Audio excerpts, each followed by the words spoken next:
ओम शांति। आज सुनते हैं प्यारे बाबा की 23 सितंबर की मुरली से दिल में छपने वाली गहराई की बातें। आज की मुरली में बाबा ने कितना अच्छा गीत था, किसने यह सब खेल रचाया, अपना आप सब कुछ करके खुद को छिपाया। किसने रचाया? शिव बाबा ने खेल रचाया। सारा कुछ करके हमसे सारा कार्य कराता है, तो फिर अपने को छिपा लेता है।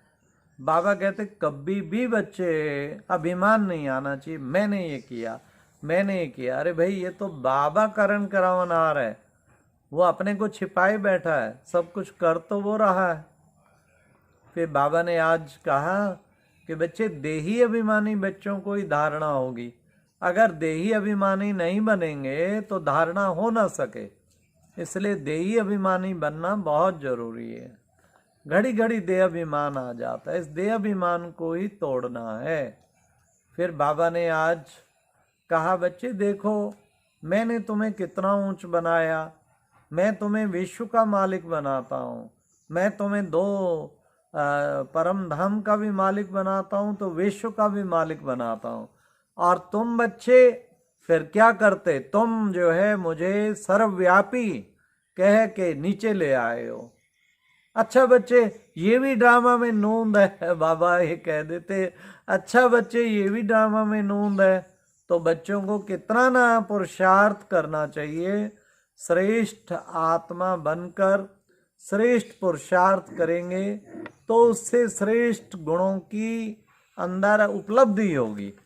फिर आज बाबा ने कहा कि बच्चे देखो, आत्मा परमात्मा अलग रहे बहुकाल, कहते हैं ना, सुंदर मिला कर दिया सतगुरु मिला दलाल। तो बच्चे, मैं आत्मा और परमात्मा तुम अलग रहते, अब आके मेला हुआ है, बाबा से मिलते हो। फिर बाबा ने कहा कि बच्चे, परम पिता परमात्मा ही पतित पावन है, मैं आके तुम सब आत्माओं को पतितों से पावन बनाता हूँ। और ये बच्चे, इस वक्त संगम युग पर दो जने सर्वशक्तिवान, एक शिव बाबा सर्वशक्तिवान और एक तरफ माया भी सर्वशक्तिवान है। इसलिए माया झट संशय बुद्धि बना देती है। अच्छे अच्छे बच्चे माया में फंसकर संशय बुद्धि बन गए। तो इसलिए बच्चे, तुम्हें पूरा पुरुषार्थ करना है। माया भी कोई कम दुश्मन नहीं है, इस पर विजय पाने के लिए पुरुषार्थ करना है।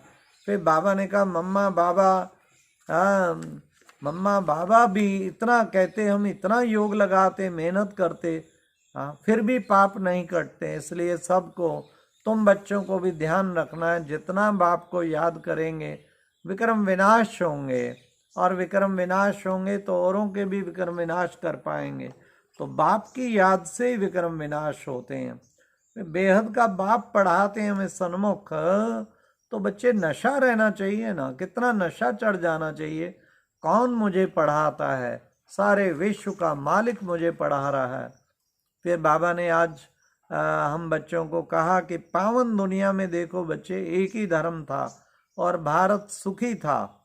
हाँ, फिर बाबा ने कहा कि विशेष जो है बच्चे, तुम ऐसे बाप को, जो बच्चे बाप रोज समझाते बच्चे अपने को, हाँ, आत्मा समझ बाप को याद करो और चार्ट भी लिख के भेजो।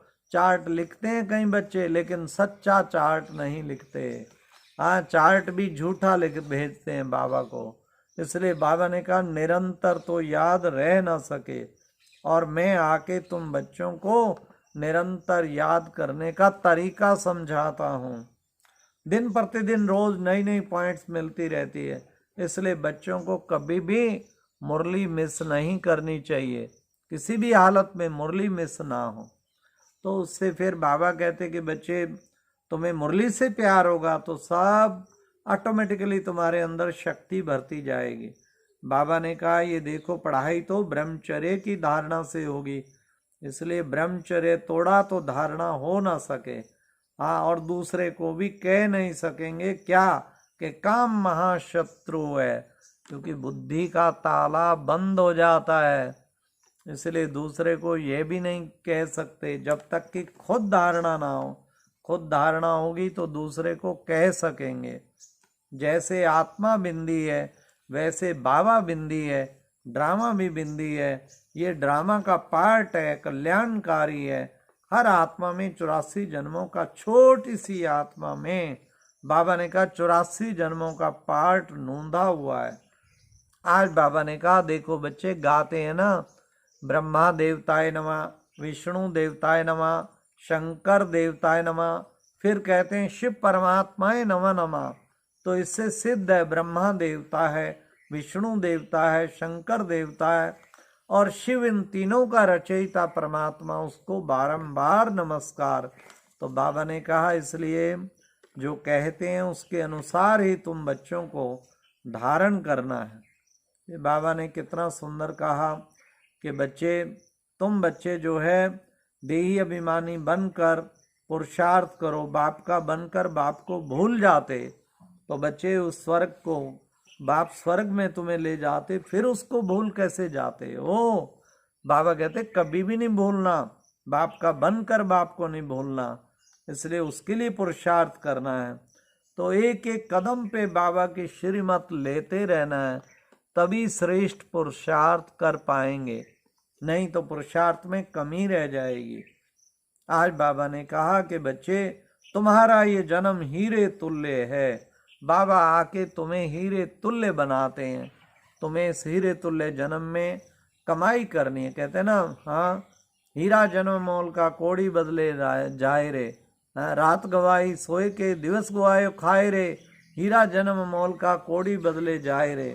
तो हमें हीरे जन्म मोलक को सचमुच जो है हीरों की कमाई करनी है, उसके लिए खूब पुरुषार्थ करना है। बाबा ने कहा पारलौकिक बाप का कितना ना रिगार्ड रखना चाहिए, तो बच्चे वो रिगार्ड रखते नहीं हैं। बच्चों को रिगार्ड रखना चाहिए, बाप का रिगार्ड, पारलौकिक बाप का खूब खूब रिगार्ड रखना चाहिए। रिगार्ड माना जिसको रिगार्ड होगा वो बाबा की मुरली की एक एक पॉइंट को जरूर धारण करेगा, जिसको रिगार्ड होगा वो बाबा से घड़ी घड़ी उसकी दिल से महिमा करेगा, जिसको रिगार्ड होगा वो उसी के साथ ही अनुभव करेगा, तुम ही संग खाऊं, तुम ही संग बैठूं, तुम ही संग हर कर्म करूं। फिर आज की मुरली में बाबा ने कहा कि बच्चे, बाबा सारी सृष्टि में कितना बड़ा मेहमान है, ये मेहमान तुम्हारा एक ही बार आता है, ये तो सबसे मुख्य मेहमान है। हाँ, प्रोग्राम में चीफ गेस्ट बनाते हैं ना, यहाँ देखो शांतिवन में कॉन्फ्रेंस चल रही है, ग्लोबल समिट, और सारी ओर से 6000 मेहमान आए हुए हैं, परंतु रोज फिर एक चीफ गेस्ट बनाते हैं। क्या मतलब? अरे भाई आप तो सब मेहमान हो, लेकिन ये मुख्य मेहमान है। कल के कार्यक्रम में चीफ गेस्ट थे नेपाल के एम्बेसडर, और चीफ गेस्ट थे इसरो के साइंटिस्ट, चंद्रयान में भी जिन्होंने कोऑपरेट किया, और मेहमान थे चेयरमैन बैंकिंग वाले। तो ये सब मेहमान बाबा कहते कोई विशेष अतिथि, कोई मुख्य अतिथि, और फिर बच्चे बाकी तो मेहमान है, सारी दुनिया ये मेहमानों से भरी हुई है। फिर बाबा ने आज मुरली में वरदान में कहा, बाप समान बेहद की वृत्ति रखने वाले मास्टर विश्व कल्याणकारी भव। मतलब कि बाबा ने कहा मेरा सेंटर, मेरी एरिया, मेरा स्थान, मेरा मेरा मेरा मेरे का लगेगा फेरा, तो फिर कैसे तुम्हारी स्थिति कर्मातीत तो पाएगी। इसलिए ये हद की वृत्तियां निकाल दो, हद के बातें छोड़ के बेहद में आ जाओ। बेहद के बाबा नियम प्रमाण भी चलो, लेकिन बेहद की वृत्ति रखने वाले, हाँ, मास्टर विश्व कल्याणकारी भव।